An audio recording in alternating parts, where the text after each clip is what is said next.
Gimana? Jadi gini Mas Maki, terkait ini sebenarnya sudah sejauh mana sih perkembangan COVID-19 ini di Indonesia? Oke, bismillahirrahmanirrahim. Assalamualaikum warahmatullahi wabarakatuh. Saya Dr. Muhake, Direktur di Rumah Sakit Hiburan Anak Palaraya Tegal, yang aktif juga di Junior Doctor Network Indonesia. Terima kasih. Ini sudah melakukan wawancara telekomunikasi jarak jauh. Ini saya jawab nanti untuk beberapa pertanyaan. Yang pertama adalah sudah jauh mana perkembangan COVID-19 ini di Indonesia. Kalau kita bilang di Indonesia ini, silakan kalau misalkan mau dilihat itu bisa dilihat di website infeksiemerging.go.id. Ya, jadi infeksi emerging, infeksiemerging.kemkes.go.id. Nah, itu di situ nanti sudah kelihatan. Jadi jumlah di seluruh dunia yang misalkan nih, contoh hari ini di seluruh dunia itu sudah 570.000 kasus konfirmasi di seluruh dunia, dengan yang meninggal dunia bisa sampai 26.000 di seluruh dunia. Nah, di Indonesia saat ini kita ada 1.285 kasus konfirmasi di seluruh Indonesia. Yang meninggal adalah 114, jadi sekitar 84%. Dengan kasus-kasus yang sudah sembuh itu adalah 64 pasien, yaitu 5%, ya.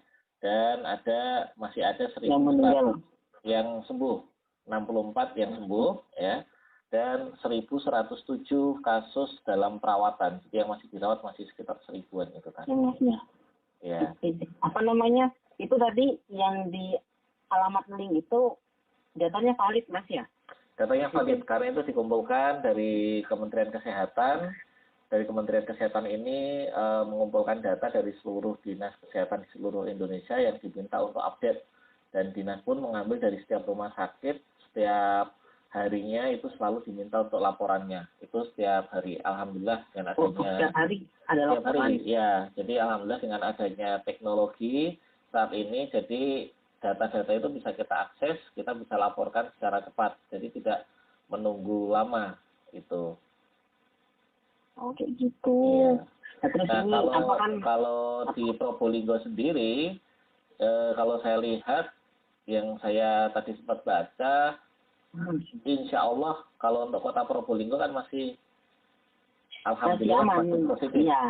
Yang positif masih nol ya. Belum ada. Ya, cuma sudah ada kasus sekitar 100 berapa gitu. Ya, sudah ada kasus pasien dalam pengawasan PDP dan juga sudah ada orang dalam pemantauan. Iya, ada. Cuma memang yang positif alhamdulillahnya belum ada. Tidak ada di sini. Tidak ada. Di Probolinggo. Nah itu kan kemarin ini sempat dengar kalau di Tegal itu kalau nggak salah kotanya ya Mas ya? Di Tegal kota. itu. Itu emang beneran lockdown total apa gimana itu Mas? Ya, jadi kalau istilah lockdown itu kita boleh bilang isolasi secara menyeluruh ya. Cuma kalau ini karena hanya wilayah saja, kita bisa menggunakan istilah karantina wilayah. Karena itu dilakukan oleh wilayah itu sendiri, tidak dari atas. Dan ini salah satunya yang sudah melakukan adalah di Kota Tegal, itu sudah dilakukan karantina wilayah. Itu. Mungkin kalau boleh diusulkan juga, silahkan diusulkan ke wali kota ataupun Bupati Probolinggo yang kasusnya masih nol, ya, belum ada kasus sama sekali. Malah sebaiknya nih daerah-daerah dihimbau sebenarnya harusnya sudah mulai persiapan, termasuk kalau bisa malah mengkarantina dulu, artinya membatasi atau melarang pendatang yang datang dari kota-kota yang terjangkit di seluruh Indonesia. Karena kalau kita boleh bilang, sebenarnya di Indonesia ini masih banyak kota-kota atau wilayah di Indonesia ini masih steril. Artinya dia belum terkontaminasi sedikit pun oleh virus corona ini. Kenapa kemudian datanya bisa melonjak sangat cepat? Ini ya kalau boleh kita bilang karena orang Indonesia ini agak bandel nih ceritanya. Sudah dibilang jangan keluar rumah, masih keluyuran kemana aja. Dibilang jangan mudik, ini udah malah pada mudik. Kita nggak tahu sekarang posisinya siapa yang membawa virus gitu ya, karena lebih banyak sekarang gejalanya asimptomatik atau tanpa gejala. Kita nggak tahu. Mungkin pada saat dia datang, dia masih sehat saja, tapi dia carrier, dia masih membawa virus itu. Sehingga dia masuk. Nah, kalau sudah masuk, kita lebih susah lagi. Pasti penanganan dari tiap pemerintah daerah itu akan lebih berat, karena itu sudah terlanjur kemasukan. Tapi bagi daerah-daerah yang masih belum, nah ini malah bisa dilakukan tindakan preventif seperti melakukan karantina wilayah. Siapa aja lah, nggak usah harus benar-benar disiplin gitu. Tidak boleh ada yang masuk kalau memang dia berasal dari kota-kota yang terjangkit atau dari luar negeri yang sudah terjangkit dengan corona itu. Oh, kalau di Kota Probolinggo itu dari kemarin itu sudah diberlakukan gitu loh, Mas. Karantina wilayah mungkin bisa dibuat begitu, cuman hanya di beberapa jalan. Contoh kayak dimulai dari malam ini, pukul 7 malam sampai pukul 12 malam itu sudah nggak boleh ada yang lewat di Jalan Panglima Sudirman kayak gitu. Jalannya yang memang ramai, yang memang sering dibuat nongki-nongki gitu sama anak-anak muda di sini. Iya. Terus kemudian bagus sih wali kota itu bagus. Ya, sama saya upload juga buat wali kotanya ini. Suara di traffic light kan biasanya kan itu ada suara tentang bagaimana berkendara yang baik kan begitu. Iya. Nah ini mulai kemarin sudah dirubah menjadi ini himbauan dari wali kota untuk safety di rumah. Ya banyak lah, ya bersih diri, cuci tangan dan segala macamnya kayak gitu sekarang di setiap traffic light yang di kota itu. Nah ini lanjut ke APD itu, Mas. Iya. Memang kemarin kan sempat dengar APD itu per satu setnya yang mahal katanya 500.000, apa benar begini. Nah terus kemudian memang banyak rumah sakit yang membutuhkan, terus dari pemerintahnya juga bisa dibilang lelet gitu. Nah ini apa nih? Kalau menurut Samen? Oke, ya ini adalah efek dominonya. Efek domino ketika penanganan ini tidak satu komando dari atas, sehingga efeknya pun terjadi di daerah-daerah. Andai kata, ya ini kita tidak boleh berandai-andai ya, tapi andai kata dulu sudah dilakukan karantina wilayah untuk wilayah-wilayah yang tertentu, maka sebenarnya rumah sakit yang di daerah pun tidak harus kewalahan, karena persebaran dari virus ini sendiri sudah ditangani lebih dini. Kalau sekarang virus ini sudah menyebar kemana-mana, sehingga rumah sakit yang membutuhkan APD ini lebih banyak. Padahal belum tentu juga rumah sakit ini, dan kita memang mungkin baru pertama kali ini banyak rumah sakit yang mempunyai pengalaman penanganan penyakit infeksi yang menular seperti ini, yang menularnya sangat cepat, bisa berakibat kematian. Nah, APD sendiri atau alat pelindung diri ini ada tingkatannya. Jadi ada levelingnya, dari mulai yang benar-benar tertutup seperti mungkin yang digunakan untuk kasus Ebola dan sebagainya. Ada level 1, 2, 3, 4. Nah, yang terjadi di Indonesia ini, yang terjadi di Indonesia ini, penggunaannya itu secara edukasinya belum matang, belum teredukasi secara baik, sehingga banyak penyalahgunaan dari APD ini. Yang pertama, APD ini dijual secara bebas. Padahal APD itu memang sebaiknya tidak dijual secara bebas. Karena yang lebih membutuhkan ini adalah tenaga dari rumah sakit gitu. Ketika dijual bebas, kebutuhannya meningkat, sedangkan produksinya tidak seimbang, maka yang terjadi seperti ini, kelangkaan, harga jadi mahal dan sebagainya. Ketika rumah sakit, ini tadi sore sih saya baru melihat, nanti saya kirim fotonya juga itu. Ketika rumah sakit kesulitan pengadaan APD, di mana-mana langka, sehingga untuk menangani pasien corona aja pakai jas hujan, Malah Ya, saya presiden. mendapatkan video ada orang belanja ke warung pakai APD lengkap, pakai hazmat suit itu. Apa yang Nah, lekas? lah itu masa belanja ke nggak tahu apakah supermarket atau apa, pakai pakaian putih-putih dari atas sampai bawah tertutup, pakai masker, pakai goggle gitu kan ya.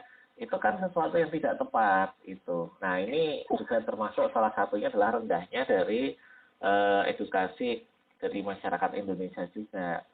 Sekaligus untuk mengingatkan juga nih warga masyarakat, tolong pelajari dulu, tidak perlu ikut-ikutan panik sehingga harus borong masker, borong hand sanitizer, APD pula gitu ya. Itu sehingga malah terjadi kelangkaan, yang nanganin pasien betulan malah nggak dapat APD-nya gitu. Iya. Jadi memang apa namanya terkait APD itu contoh rumah sakit swasta gitu kan Mas ya. Ya. Itu rumah sakit swasta ini di drop dari pemerintah apa memang beli secara mandiri? Oke. Kalau rumah sakit swasta. Ya. Jadi dengan adanya kasus ini sudah ditetapkan juga sebagai bencana nasional, maka sudah diambil alih ke BNPB juga, maka ada beberapa rumah sakit yang ditunjuk untuk menjadi rumah sakit rujukan. Jadi tidak semua rumah sakit itu. Tidak semua rumah sakit. Ya, rata-rata sih rumah sakit yang kelas tinggi ya, kelas B, kelas A. Kalau rumah sakit umum daerah di daerah masing-masing itu biasanya akan menjadi rujukan itu. Tetapi dengan kondisi yang seperti ini, outbreak yang kemungkinan akan terjadi, kalau kami membuat satu simulasi, mungkin kita prediksikan dengan kebandelan orang Indonesia, bisa jadi ya malah dimungkinkan nanti ketika Lebaran, itu sudah ada 1 juta masyarakat Indonesia yang terkena corona. Ya, karena kita tidak mampu untuk melakukan preventif itu tadi, langkah-langkah pencegahan supaya tidak menyebar. Nah, gimana tidak? 1 orang menularkan kepada 2 orang, 2 menular ke 4, 4, 8, 8, 16, 16, 32, 64, dan seterusnya. Bisa jadi nanti di akhir Ramadan, Lebaran, apalagi Lebaran nggak mungkin kita ketemu 1 orang, 2 orang ya. Pasti kalau Lebaran ketemu banyak orang. Nah itu bisa jadi 1 juta orang bisa. Nah, rumah sakit swasta yang dia ditunjuk sebagai rumah sakit rujukan biasanya sih mendapat bantuan, ya, mendapatkan fasilitas juga yang sama seperti rumah sakit pemerintah. Seperti di Tegal ini, karena semua rumah sakit diminta untuk siaga, tetapi karena pengadaannya pun juga masih dalam suasana langka, akhirnya tetap dibikin prioritas. Dan rumah sakit yang dia menangani lebih banyak tentunya mendapatkan jatah yang lebih juga gitu. Kemarin juga sempat dengar kabar kalau Indonesia itu katanya beli alat apa itu resep untuk orang apakah ini terkena COVID-19. Nah alatnya ini katanya beli ke Cina. Nah itu memang Indonesia nggak punya kan? Oke, itu namanya rapid test ya. Jadi jadi gini, ini kan sesuatu yang baru. Virus ini adalah virus yang baru muncul, baru ada tahun 2019 akhir dan baru menyebar ke seluruh dunia. Rata-rata yang namanya virus itu ketika kita sudah tahu nih virusnya apa, kita sudah tangkep nih ya, kita sudah tahu strain-nya apa, kita bisa bikin antivirusnya dan sebagainya. COVID-19 ini atau SARS-CoV-2 ini atau yang kita sebut coronavirus ini, dia masih baru gitu, sehingga alat tes yang beredar di seluruh dunia ini yang rapid ya, terutama untuk yang alat tes tepatnya ini masih dalam tahap semuanya kita masih belum bisa memastikan, masih belum bisa diterima oleh seluruh dunia seberapa efikasinya, seberapa persen efektivitasnya, seberapa persen akurat dari alat ini untuk melakukan cek itu. Kalau tidak salah, yang saya tahu masih sekitar 60-70%. Nah, ini juga bahaya keakuratannya, karena yang namanya alat tes sebaiknya sih harus atau mendekati 100%. Kalau misalkan masih 60 atau 70%, berarti ada kemungkinan 30 lolos. Artinya apa? Sebenarnya dalam tubuhnya ada virus positif, tetapi dideteksi dengan alat itu dia kelihatannya masih negatif. Nah, itu yang nanti akan bahaya. Kenapa? Karena orang yang merasa negatif ini, dia akan jalan-jalan kan, ke mall, ke pasar, kan gitu, ke tetangga. Padahal dirinya sebenarnya positif, gitu. Cuma gara-gara tes yang salah itu tadi, istilahnya false positif. Itu. Iya. Ya, Katanya ini yang kedua, positif. nah itu, yang kedua yang namanya alat tes itu kan penggunaannya itu ada aturannya. Contoh misalkan ini untuk demam berdarah.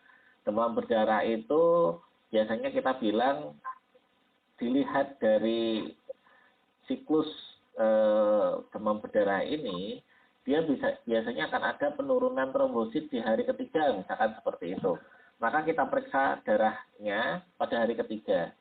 Kalau misalkan kita periksa di hari pertama atau hari kedua, biasanya belum terlihat, gitu. Jadi kita tidak bisa bilang apakah salah alatnya dan sebagainya, karena kita juga belum punya pakem untuk rapid test COVID ini harus hari keberapa dilakukan, dalam kondisi pasien seperti apa. Itu yang belum saat ini belum disepakati sepertinya, walaupun karena pemerintah sudah melakukan impor, ya ini untuk secara psikis kita juga sih. Kalau kita memeriksa orang yang dia sudah dinyatakan negatif, tentu itu akan membuat kita lebih percaya diri dalam meriksa juga. Itu juga satu niat yang tidak boleh di ini. Tetapi sebenarnya yang lebih akurat lagi adalah tes apa? PCR ya. PCR itu adalah tes yang benar-benar bisa melihat apakah di dalamnya itu ada COVID atau enggak, gitu. Nah, PCR ini cuma memang lebih mahal, harganya bisa 3-5 kali lipat dari rapid test yang ada. Sehingga tidak semua rumah sakit ada alat itu, Mas? Tidak semua rumah sakit ada, hanya di Balitbangkes, jadi dari Badan Litbang Kesehatan punya pemerintah yang bisa melakukan itu. Terus ini terkait pasien, gitu. Ya. Ini sebenarnya virus ini bekerjanya seperti apa? Terus kemudian ada nggak sih ciri-ciri pasien yang sudah positif COVID-19 ini bisa sembuh, gitu, Bang? Ya, jadi ini sebenarnya kayak virus flu. Jadi virusnya seperti virus flu, ya masih saudaraan lah sama SARS, sama MERS gitu. Yang SARS itu di Cina juga, MERS itu di Middle East, di Timur Tengah ya. Itu, nah ini mereka masih saudaraan nih, masih satu keluarga, sehingga gejalanya pun sama. Ada riwayat demam atau sedang demam di atas 38 derajat. Kemudian ada batuknya lebih dominan ke batuk kering ya, sama radang tenggorokan. Ada pileknya juga, dan yang terbaru diare juga ini bisa menjadi salah satu gejala dari COVID. Diare cair. Jadi ketika diare cair. Ya, diare cair. Ketika diare, tapi lebih banyak dominan airnya. Ya, diare cair.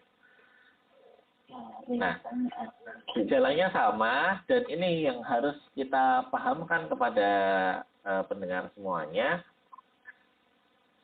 Di seluruh dunia ini rata-rata tingkat kematian kan masih 4%. Artinya 96% penderita itu aman, selamat. Aman. Iya.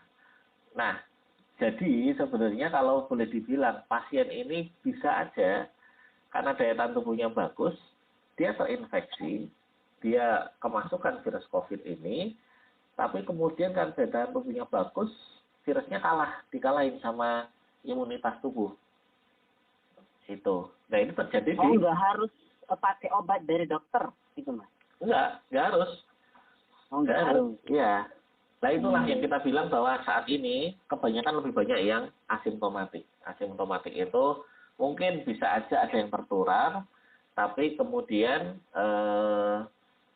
yang tertular ini dia dikalahkan sehingga dia tidak bisa menulari yang lain juga. Gitu. Nah itu 96% selamat. Yang kemudian sampai meninggal dunia, yang 4% itu biasanya sudah disertai dengan komorbid. Komorbid itu adalah penyakit penyerta seperti diabetes, kemudian ya penyakit jantung dan sebagainya. Jadi infeksi COVID-19 ini dia memperberat penyakit yang sudah ada. Itu. Iya. Nah, kalau kita bilang sembuhnya di mana? Ya kalau kita mau bilang sembuh, itu adalah kita tes dulu, dia positif corona, kemudian kita kasih terapi, setelah dikasih terapi, dites lagi, coronanya sudah negatif. Nah itu berarti namanya sembuh. Itu. Oh gitu. Ya, kalau saat ini kita ini kalau yang punya pemerintah ini tulisannya sembuh.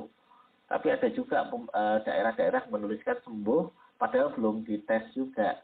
Ini mungkin kita boleh bilang ya ini sehat gitu ya. Bukan sembuh. Kalau sembuh ya itu tadi. Tapi kalau sehat itu ya berarti dia sudah tidak menunjukkan gejala-gejala sakit. Tadi seperti yang disebutkan di awal ya, ada batuk pilek, demam dan sebagainya. Tetapi karena dia tidak dilakukan tes lab untuk coronanya, maka kita masih tetap berhati-hati karena kita tidak tahu apakah sudah negatif betulan atau belum. Oh. Iya. Tapi kalau misalkan dia benar-benar sudah sehat, makanya kita kasih waktu 14 hari itu adalah kita untuk mengamati. Namanya virus itu dia self-limiting disease. Penyakit yang dia ketika sudah dia akut, dia serangannya cepat, tapi ketika dia sudah nggak punya tenaga, kalah dengan sendirinya, ya, punya keterbatasan di situ. Oh, jadi pada intinya emang imun tubuh itu sekarang emang yang berperan penting ya untuk ngelawan ini. Iya, betul sekali. COVID-19 itu Mas ya. Iya. Oh. Jadi gampang sih sebenarnya ya melawan ini Mas. Iya. Bagi tubuh yang imunnya kuat gitu. Iya. Nah, terus tenaga medisnya. Yang kita ketahui kan semua tenaga medis itu banyak yang bikin ini pesan kami tetap di rumah sakit gitu. Nah ini sebenarnya ketika di dalam rumah sakit menangani pasien itu sebenarnya riuhnya kayak apa sih Mas? Kayak gitu. Oke. Jadi mungkin kalau boleh sekedar meluruskan pendapat dalam kalau kita boleh sebut perang gitu ya. Perang melawan corona ini garda terdepan itu bukan dokter, bukan perawat, bukan tenaga medis yang ada di rumah sakit sebenarnya. Garda terdepan itu sebenarnya adalah pemerintah. Karena pemerintahlah yang punya kewenangan untuk membuat regulasi. Setuju nggak? Ketika pemerintah sudah regulasinya. Jadi kalau pemerintah sudah membuat regulasi untuk melakukan tindakan pencegahan penyebaran dari virus corona ini, maka sebenarnya kita bisa lakukan dilokalisir. Sebenarnya kalau kita kembalikan lagi kepada sejarah bahwa dulu zaman Rasulullah juga sempat ada wabah ya seperti saat ini, tapi beda. Dulu namanya penyakitnya taun gitu ya. Nah, Rasulullah membuat regulasinya kan ya. Ketika ada wabah yang di dalam kota jangan keluar, yang dari luar jangan masuk. Ya, itu kan sebenarnya adalah Rasulullah bersabda, kemudian sabdanya Rasul itu menjadi sebuah regulasi. Karena Rasulullah sebagai leader gitu. Nah, makanya sebenarnya garda terdepan adalah kita butuh pemerintah nih. Dokter, perawat, tenaga medis yang ada di rumah sakit sebenarnya garda terakhir. Karena yang kita terima adalah mereka yang benar-benar sudah sakit gitu. Dan kan namanya katanya mencegah itu lebih baik daripada mengobati. Makanya kan benar kalau sudah fase mengobati berarti kan sudah fase terakhir gitu. Nah, karena sekarang sudah menyebar di seluruh Indonesia, maka tenaga medis tentu di mana saja, dan saya mengucapkan respect juga untuk seluruh tenaga medis yang ada, tentu harus tetap semangat untuk menghadapi COVID-19 ini. Walaupun seriuh apapun. Kalau boleh dibilang riuh, satu, mungkin riuh dari diri kita sendiri, tenaga medis. Kan tenaga medis manusia juga, manusiawi juga. Kalau pasiennya itu pasien yang membawa infeksi, pasti ada rasa takut juga. Takut tertular. Itu pasti ada. Ya. Tetapi tenaga medis tentu karena sesuai dengan pengabdian profesinya, pasti nggak mungkin meninggalkan pasien itu tanpa perawatan yang sebaik mungkin. Gitu. Nah, karena ini nih, kalau misalkan contoh mudik tidak dilarang, kemudian masuk kota Probolinggo tidak dilarang. Nah, kita boleh bilang misalkan rumah sakit di Probolinggo total bed seluruhnya berapa? Taruhlah ada 500. Ya, kemudian yang mudik ada 1.000 orang. Dan 1.000 orang itu, ya, bukan mendoakan ya, tapi ini berandai-andai aja. 1.000 orang itu sakit. Dengan jumlah bed 500, apakah kota Probolinggo mampu menangani segitu banyak? Kan nggak mampu. Jadi sebenarnya adalah titik keriuhan dari tenaga medis juga di situ. Karena lonjakan jumlah kasus yang masuk. Itu aja sih sebenarnya.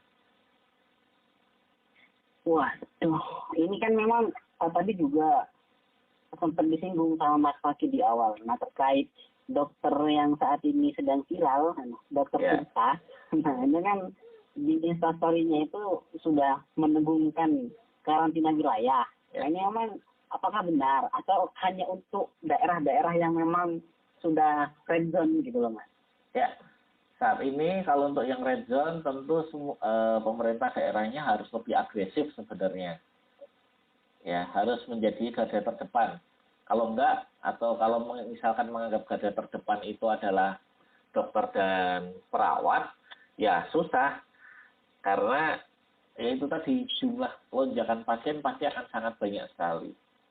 Itu. Nah, karantina wilayah itu lebih efektif untuk daerah-daerah yang dia belum ada kasus atau kasusnya masih minimalis. Lebih mudah dikendalikan. Contoh, misalkan di kota Probolinggo sudah ada kasus PDP 1. Kan pasti dilakukan tracking. Siapa yang pernah kontak dengan pasien PDP ini, dan sebagainya. Lalu kan pasti anjurannya, standarnya masih sama ya. Lakukan isolasi diri di rumah selama 14 hari. Sampai masa inkubasi virus ini, waktunya akan habis, virus tidak jadi berkembang. Itu. Jadi, lockdown ini karantina wilayah ya. Kalau lockdown, karantina wilayah. Ya, kalau saya bilang dulu dari awal ketika ada kasus, kita bilang lockdown itu nggak mungkin dilakukan di Indonesia. Kenapa? Pintunya terlalu banyak. Indonesia itu negara kepulauan. Dilarang merapat di dermaga, orang akan merapat melalui pantai. Bisa jadi kan ya? Itu. Bisa. Yang bisa dilakukan adalah karantina wilayah dan karantina diri sendiri. Nah, ini yang harus menjadi kesadaran dari seluruh warga. Jadi memang, kembali lagi karena barusan nyebut warga. Nah, ini kan memang masih banyak tuh masyarakat yang terjajah lah. Jangan lempar batu, kita juga manusia, bro. Masih aja tuh.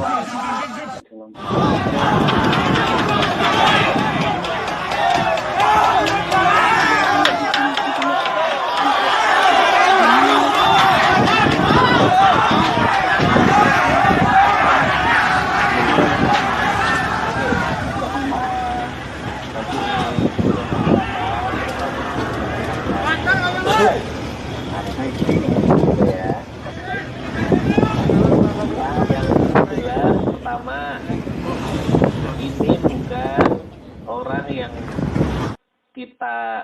ini bukan kasus yang ketika terjadi kontak saat ini dan saat ini juga jadi sakit. Enggak.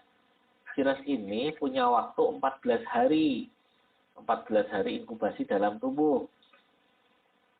Bahkan ada yang bilang sampai 21. Tapi kita gunakan aja literatur yang ada, sumber yang ada menyatakan itu 14 hari. Nah, jadi kalau misalkan kita merasa sehat saat ini, belum tentu juga. Bisa jadi nanti hari ketiga, atau hari ketujuh, atau hari ke-14 gitu ya. Malah hari terakhir kita udah seneng-seneng, tapi ternyata malah hari terakhir sakit, itu juga ada kemungkinan juga.